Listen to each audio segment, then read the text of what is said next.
Strategy Lab. My name is Jason Luttrell. I'm here with Rachel and Kyle Ford from Ford Media Lab, who are doing some astonishing things with brands and AI. Rachel and Ford, welcome to the show. Rachel and Kyle, welcome. Thank you for coming on. Thank you. Thanks for having us. All right, tell me about Ford Media Lab. Well, Ford Media Lab is a visual intelligence agency that started almost 10 years ago as a traditional photo studio catering to cocktail and spirits. And with the innovations in AI a couple of years ago, we realized that there was a very interesting way to integrate that into the content we were creating. And now in the end of 2025, we are mostly AI generated with some hybrid traditional content blended in. And we think it's the future of where content is going. What are your clients asking for? What's keeping them up at night? What are they curious about right now? Depends on the client. A lot of our clients are still following an old playbook. Our preferred clients at this point, I think, are dipping their toes into AI.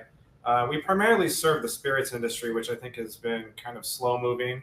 I mean, there's a lot of regulation around it too, so I think there's concern over how things are portrayed. That can be a problem just even with traditional photography. Simple as like making sure that somebody's not actually looking like they're enjoying a beverage is apparently a necessary regulation in that field. But AI just opens up so many new opportunities to storytell, not just for the liquor brands that we traditionally serve, but for any brand out there. There's no limits anymore to creativity, being able to tell your story. When I think just to clear this up real quick, am I talking to an AI right now? No, we are real. Okay. We're the real version. But in terms of what keeps our clients up at night, I think budgets and the ability to tell their authentic story with a limited budget has been the biggest. Honestly, the reason why we started integrating AI in the first place. Almost 2 years ago, we had a luxury startup whiskey brand approach us, and their content was sufficient, but it wasn't sufficient for their vibe, which was Hollywood Hills mansions and Eames chairs and private jets and watches. So we saw a way to create that luxury lifestyle for them, integrating their product using AI, and it's really been a tremendous solve for brands with budgets of all sizes. So that's what's really cool, because it's enabled us to work with brands that maybe we traditionally couldn't because they didn't have the budget for larger content production. They get better content now, and we're able to be more nimble ourselves and actually create solves for exciting startups that want to be disruptors in their category. And for the first time ever, perhaps they can actually create content that can compete with the mega brands of any industry. So it's exciting time. You can be as creative as you want. You can really create like cinematic commercials for your product now, kind of like regardless. You don't need some $100,000 production budget to create something very interesting. And we've done some really cool work recently that has showcased that entirely. You can have voiceovers, people talking to you on the screen. It looks realistic.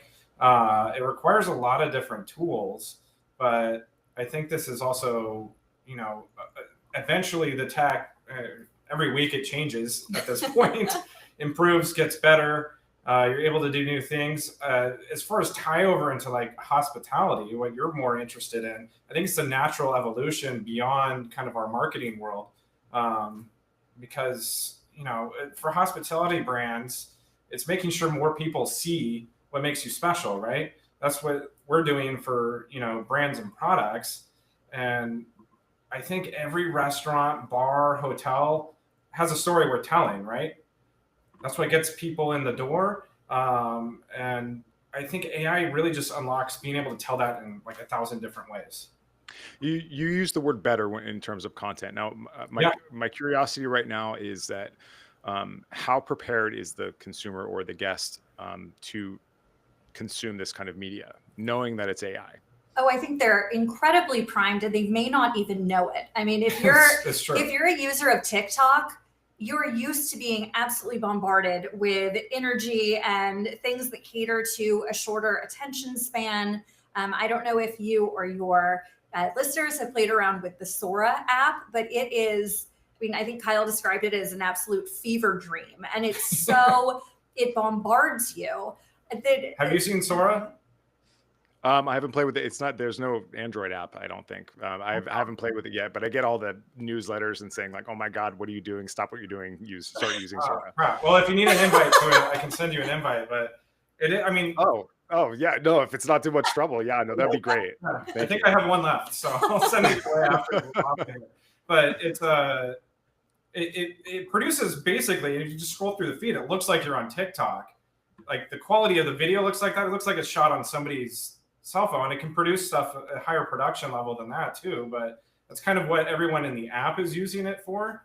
And you have a hard time discerning if it's real or fake unless it's completely like fantasy land of whatever's going on in the video.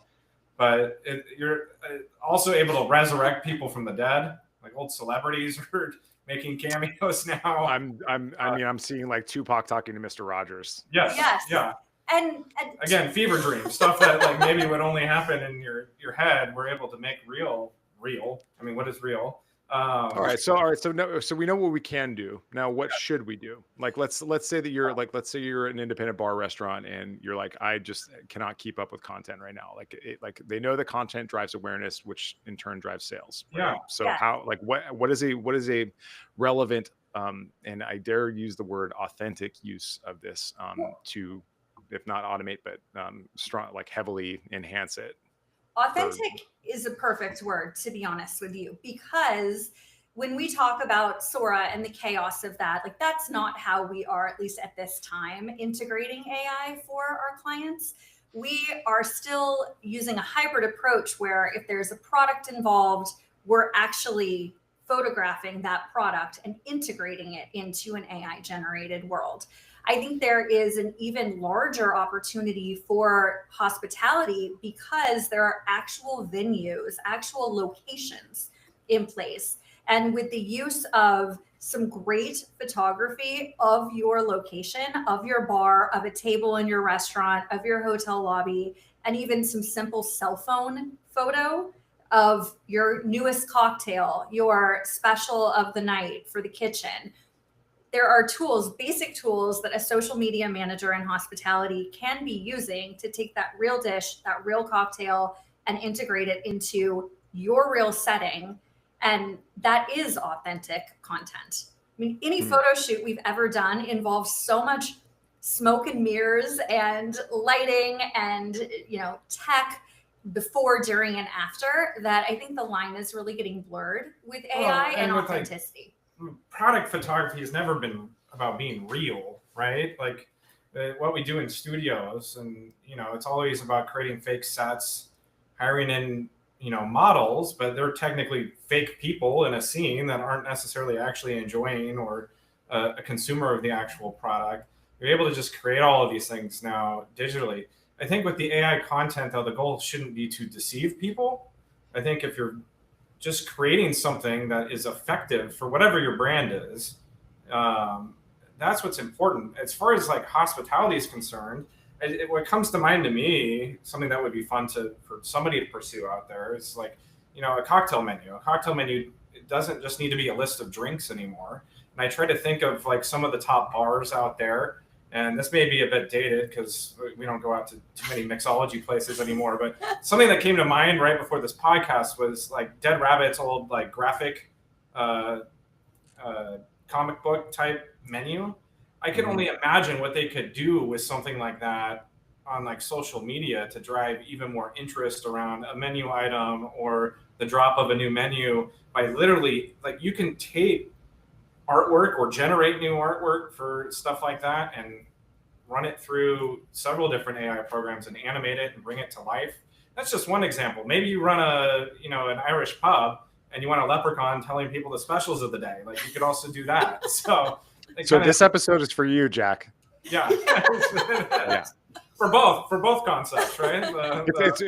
It really is interesting. I mean, just using Dead Rabbit as an example, like how they had the narrative that they created through the medium of a comic book, and the story of John Morrissey was like is like kind of like led to the mythology of creating what is now the Dead Rabbit, largely considered one of the best bars in the world, 10 years running. And it's that storytelling that I think that a lot of people are missing.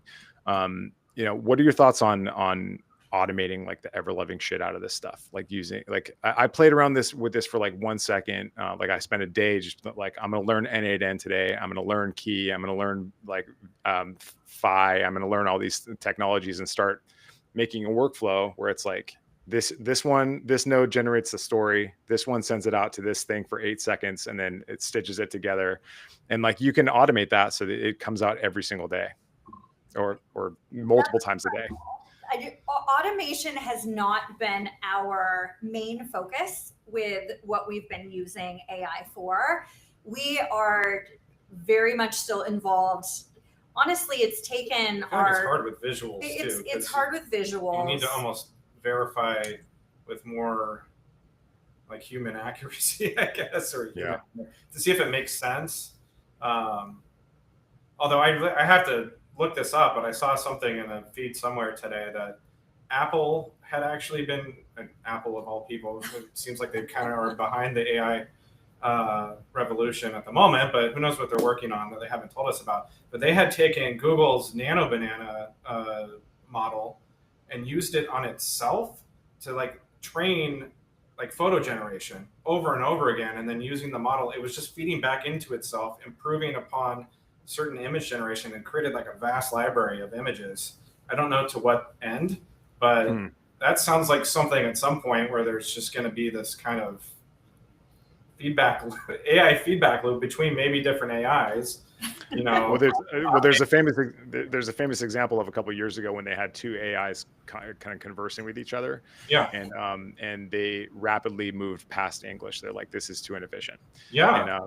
And they had to unplug them because they were going to take over the world. Oh my gosh. So, you know, remember to say please in your prompts, guys. Yeah. Well, at least they still rely upon electricity to be plugged in, right? So yeah, for now, until they get their own matrix, until they start, you know, harvesting our heat. So going back to the storytelling part, like how would you advise your clients to get their story across? Like how do you go about like extracting what is important and relevant that people want to know that would impact their buying decision? Well, I think for any passionate bar, restaurant owner, manager, it should be probably a very heartfelt, easy kind of process, because there's already, I mean, you should have a why, right? Like, why do people come to your venue? What is it that makes you special? And I know years ago when we were working with marketing clients before these tools, we'd always come up with like a target consumer, target demographic, and we'd actually create characters, and we'd give them names, and we would give them, you know, passions and hobbies and places where they went, just to personify them so that we could then think like them to market the product. And I think something really exciting that AI offers, which I know you had asked about, like AI avatars, brand ambassadors, which we have a really interesting example we can share on that. But the venues can actually kind of create what I'm talking about, these like personifications of their consumer in a digital form with consistency across assets. So I think what they need to really examine is the who, what, when, where, and why of it all, what makes them special, what they want to share, develop a really easy like playbook of their content strategy. And then the job should just be filling in those blanks with really impactful, as authentic as it can be content. Do you have any, Kyle, do you want to go? Oh yeah. Well, I think there's just a way to elevate too, even just basic content now that people may be unaware of. And it's as simple as having like a Gemini subscription and that gives you access to, you know, their latest image generation, which has really changed the game because of iteration. So you can take a photo of anything and it will replicate objects with, I mean, over 90% accuracy, I would say, But this could be helpful. Like if you have an image of, say, your bar top, and you have a new cocktail, but you don't have those two things together, and you're maybe not the most talented photographer yourself, you could probably get away. I haven't tried this, but you could get away with taking a cell phone image of the cocktail against kind of a neutral background, and then dropping the photo of your bar top and that cocktail into Google Gemini and asking it to put the two together in the style of professional photography, maintaining all of the pertinent details, and boom, you might have something that otherwise, I mean, I don't want to take away work from photographers that go in and take photos for cocktails and restaurants and stuff, but they should be learning these tools too. So if the restaurant themselves doesn't want to automate it, I think there's advantages to hiring in people that can create that content in that way for you too, because it can scale. You can produce more of it. It can be more reactive. Some of our clients, drag their feet on getting digital assets they need for campaigns until the last moment. Like, oh, it's Halloween this week. Maybe we should have a Halloween post for Instagram. Oh, crap. Like, we don't have time to have a full-blown shoot to do this. So AI gives you the capability of being able to, create more timely content too, kind of on the fly. I think it's I think it's with this type of application, like it truly democratizes content. Like how many bars, restaurants, venues can't afford to bring in a photographer or can't afford to find other solutions to, like, oh my goodness, it's National Margarita Day. We have a margarita special. How do we get this out on the Instagram story so that we can try to attract, people into the venue? I think it offers a real opportunity for hospitality brands of all sizes with all budgets to compete in a very saturated marketplace. So for the brands that can afford to put more behind it, like there are ways to do content even with our AI approach at a larger scale. But if they've got a social media manager in-house already, or someone tasked with that who can just learn a few basic tools, they can really change the game for how they're showing up. Well, most places do. They have somebody that's running the social media. And I can tell you that if they're posting on TikTok or creating reels, like the amount of effort sometimes that it takes to create that, like that's just as difficult as, if not more difficult than utilizing some of these new next gen tools that have come out. So it's just a matter of transitioning over to that to see what they can do. I mean, I've only just recently started dabbling with some of the making reels in the apps and stuff. And while it's like easier, like it's very time consuming. You can sit there for an hour trying to put together, something on your phone. It's not so much the time required to complete a task. It's the amount of switching that happens while you're completing the task. Yeah. So it's like you're like if you're like a bar owner, you have like a plunger in one hand, a stack of bills in the other. Like, okay, well, I got to make a TikTok now, so I got to sit down and focus for 30 minutes and actually do this, and that can be done in 30 minutes, no problem. Yeah. But if you have to pay a bill in between, somebody knocks on your door, somebody quits or gets fired, whatever.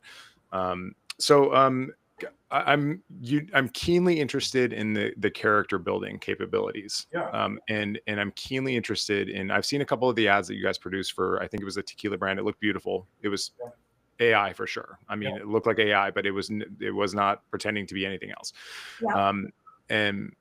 But like, what are your thoughts on like JahMunkey and like the aliens telling dad jokes and like Mr. Rogers talking to, 50 Cent?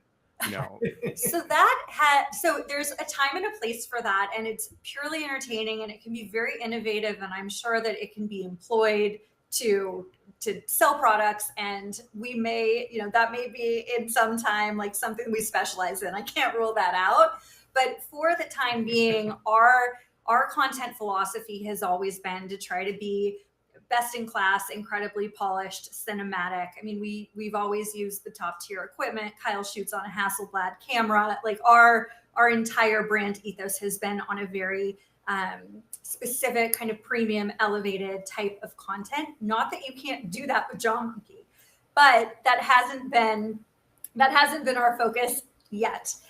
Something that we recently executed, and these tools Kyle mentioned, they're coming out daily, weekly. Like we might give a proposal to a client on a Monday, and by Friday have an even better, faster, more effective way to do something than what we had proposed. But we had a call with a client that was asking about brand ambassadors and avatars, and they happened to have a sketched logo that was a woman kind of pinup style, but in like, it was a pinup style kind of Midwest retro character. And it was for an oat milk cream liqueur. And the question was, I wonder what we could insert the character into. So Nano Banana had just come out, and I thought, let's see what we can do. So we were able to feed the logo into our tools, generate first a very realistic looking version. So still very pinup-y, very characterized. But then when we started applying more of a marketing brain and where does this woman live? Who is this woman? Kind of that like that brand character we were talking about. We ended up putting her in on a Brooklyn stoop because it was an oat milk liqueur. When we lived in Brooklyn, it was oat milk was the thing, probably still is.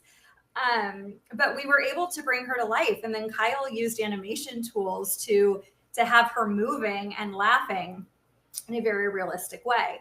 And the thing that's really interesting about this is I actually tried a test as we were prepping for your podcast. I wonder if I could put her like in an actual hotel bar. And so I found a photo online of the Ace Hotel lobby bar in New York. And sure enough, through Nano Banana, was able to put her sitting at that bar. So I think this is a really interesting thing for venues, for places with location specificity, is that if you have great photos of your interior, you can have character consistency. You can create characters, people, and have them tell a story throughout your venue. And also throughout content pieces as well. Like there's continuity between storylines where if you give this character a huge backstory, like it can reinforce the story and like have a consistent call to action or like product placement or whatever it is. Completely. It's totally insane. And that's relatively new. That's only a few weeks old where they're able to do that. Well, and I mean, I would personally use it for myself. If I decided I wanted to start giving like AI tutorials instead of having to hop in front of a camera, if I can just type in what I want to have myself say on a screen, why would I not do that? It's a lot easier and less time consuming. And I don't have to worry if my hair looks good. Like AI will do that for me. So. Like I created this brand called Banana Maro. And I just like only because I could get the domain name. I was like, this is insane. I was like playing with Nano Banana. I was like, okay, let's call it Banana Maro. And I was like bananamaro.com. See you there. And it's like in a day of learning how to do not only the automation, but also the content, the prompting for the story, and then repeating it. Like I think it was syndicated through Blotato is the syndication engine behind it. But it created a new post every day about this character of him, if this guy, this awkward man on the street. He was Australian. He was from New Zealand. He was like socially awkward, wearing a banana costume and a sash that says Banana Maro on it, and just doing man on the street interviews of people saying, "What's your favorite drink?" and then just being weird. How did it work? And it's just like I feel like every brand is going to be doing this. Like every brand is going to have their own JahMunkey. Every brand is going to have their own blogging Yeti, stuff like that. So I don't know. Especially if it's cheeky or funny, like people are less inclined to care if it's real. If it's kind of cartoony or fun, and like, does that matter? Like we've certainly gotten into some conversations with people as of late about like, oh, we can't use anything AI because it's not real. I'm like, well, what is real to you, like previously? And also, like, does it matter if it's real, if it's effective? Like to me, in our world, it matters more if a piece of content is effective versus if it's real. As long as you're not trying to lie to people. Like the efficacy of whether or not it gets engagement and drives conversions, gets people buying a product or checking out a venue.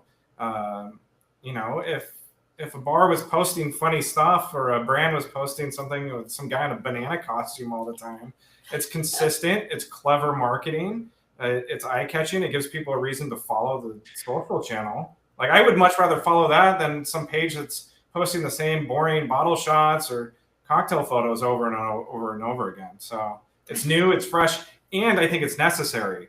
like the amount of noise that's about to happen out there when you go to Sora and you see the absurdity of what we're getting bombarded with, like as if our attention spans weren't already whittled down to a toothpick already. Like where we're at, in order to rise above the noise, you almost need to match it and then exceed it, but in clever ways that can still stay true to your brand or your business. Well, I think that's an interesting point, and like a lot of my obsession lately is about search engine optimization and SEO. And so, like you'll see me making a lot of content towards the information stream that is already happening, what people are already curious about. Like you use tools like Answer the Public, for instance, and people are saying like, what is when they're asking questions about what you think, and then you make content to that. So how do you like what's it like? Are you guys thinking about this kind of SEO element where you're joining an existing stream versus creating a new stream around your clients' brands? Oh gosh, well, SEO more like GEO now, right? So I mean, I don't know about you, but I pretty much use Perplexity instead of like Google search anymore. GEO? So, I'm not familiar with that. Yeah, generative engine optimization. So AI, basically AI.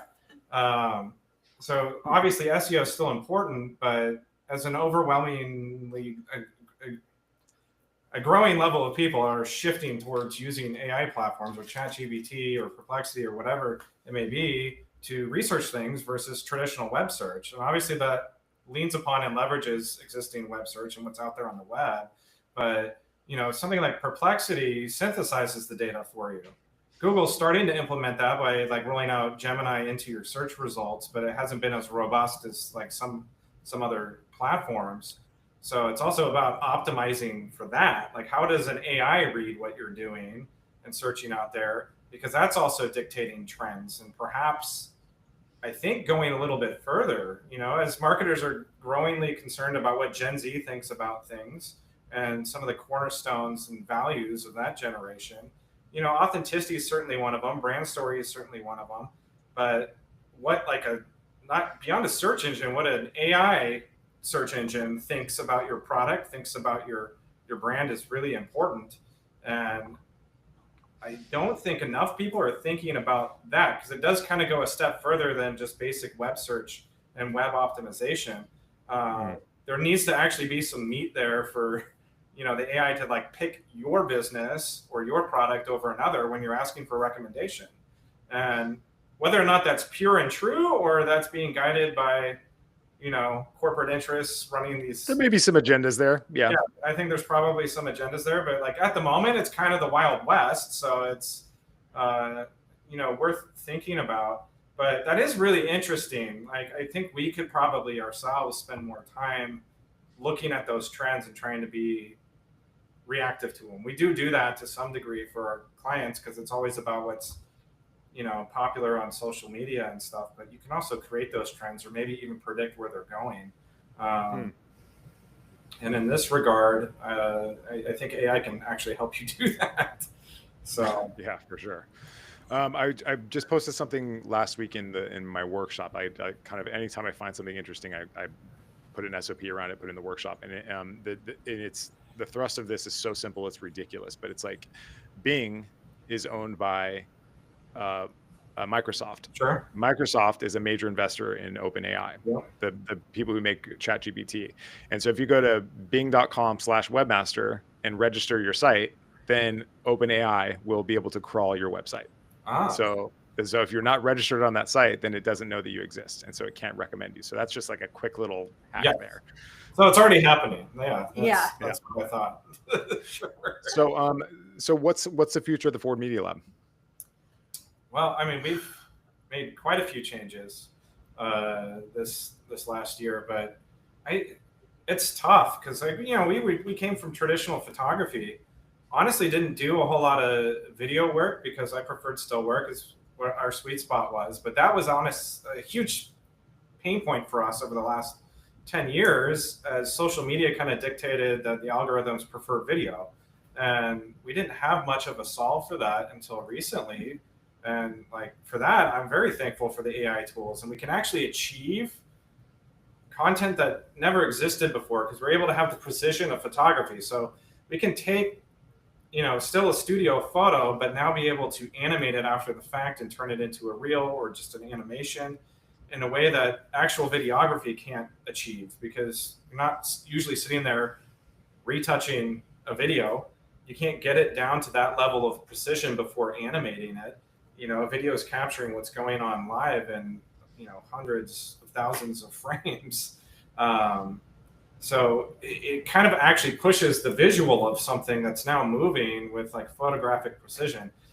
That's what we've been dabbling with, but like I'm almost wondering, because I'm very much a futurist myself, like how long until we're post camera, because we're generating a lot of content now just by clever prompting and being able to composite things in using some traditional methods like Photoshop, the original of like faking visuals, right? But they have a lot of great AI tools built in there now too. But it's about kind of recycling and being clever even with existing assets. You don't necessarily need to have new photo shoots over and over again for products. If you have a great hero product image that you use for e-com that's shot on a neutral background, you can now drop that into so many different visuals if you have someone who knows how to leverage the tools. So we've kind of, alongside our move, we just recently moved down to Miami, which seems like a great place for this because it's kind of a growing tech hub with where we are now. Very forward thinking. Seems like a relatively new city too. Everything's getting built up around like new ideas. So I hear there's traffic enough to back that up. Yeah. Oh gosh. Especially in our neighborhood. Don't come to Wynwood and drive down Miami. Oh, I got a client there, Bartulio's. Yeah. Bartulio's in Wynwood. Oh, no way. Yeah, they're right up the street. That's great. You got to get in there. Very frustrating to find parking around here, though. All right. Well, so I mean, you guys started in the bar world. You guys were bartenders 150 years ago when we first met. If you owned a bar now, what would you advise them to do and to tell their story right now with the tool, like with their cell phone? Oh my goodness. Well, I would, just for fun, I'd recommend people check out Luma Dream Machine, Luma AI, Luma. I think that's been one of my go-to video generation AI tools, and they just like, again, every AI tool every week is upgrading, but their most recent video generative platform is like really light years ahead of where it started.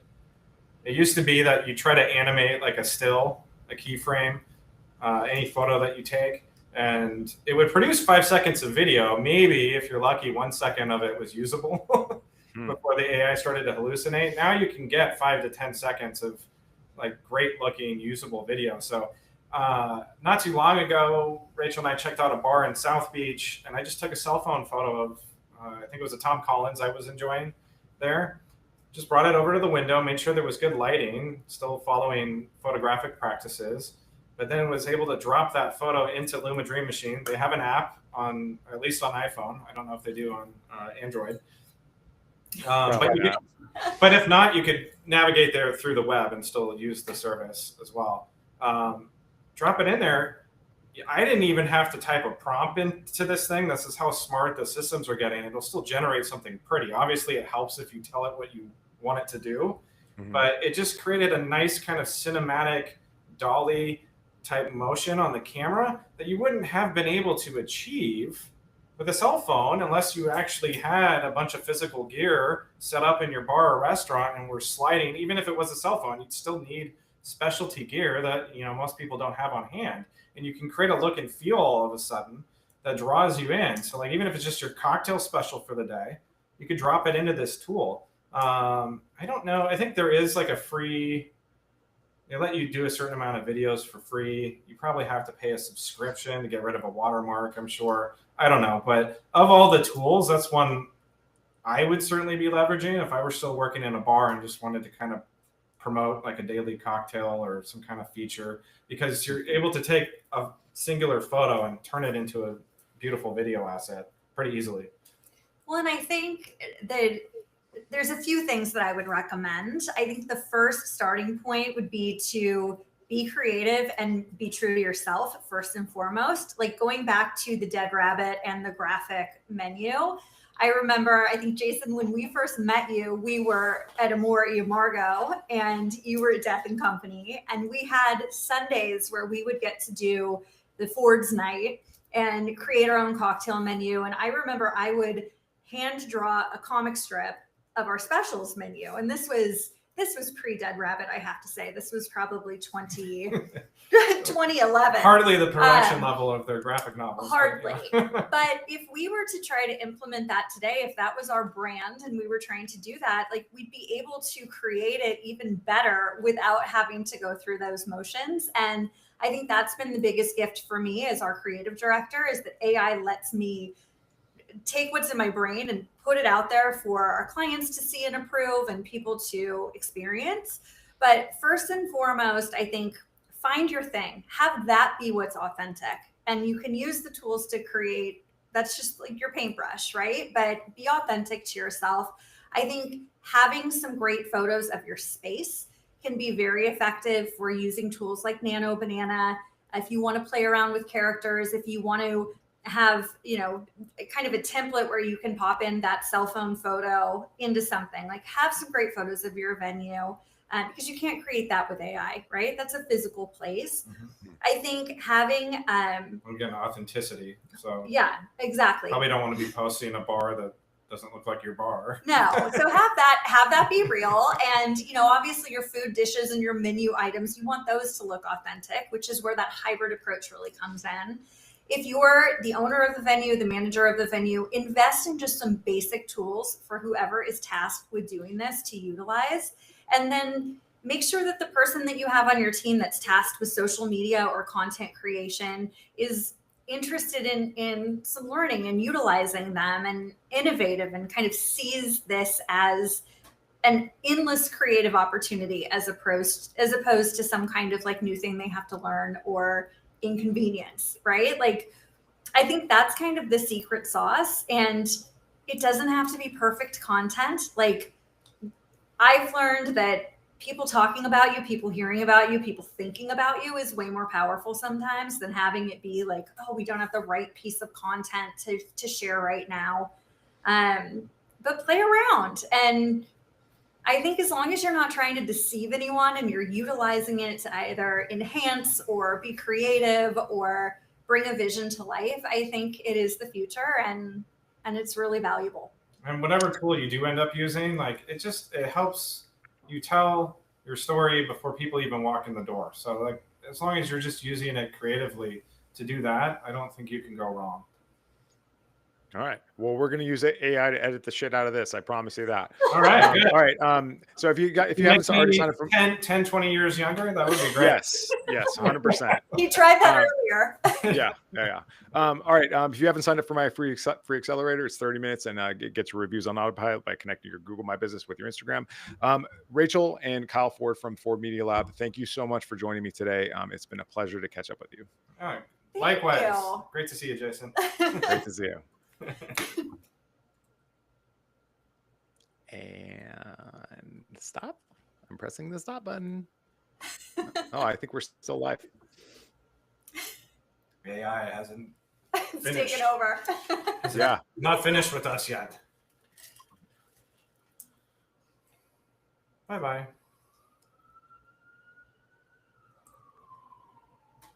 Still live? Do we need to hit end too? Leave? Wait, did he? Hello? Help, I'm trapped. I'm trapped in the machines.